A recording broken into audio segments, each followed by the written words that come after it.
Примерно какво, ако докато пея съм в торнадо от бургер.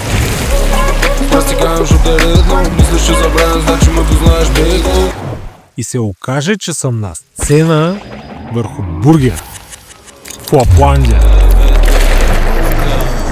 Търсиш мен или поне да се доближава, а 100 градуса ми май се понижава. Всеки получава каквото заслужава.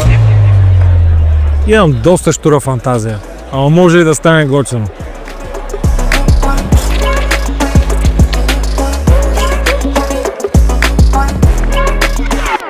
Яп ще бита пак. Искаш да ма вкараш някакъв бив, не ме занимавай тайпа в бит. Това е абсолютен хит. И за вкъщи, моля. Малко брутално.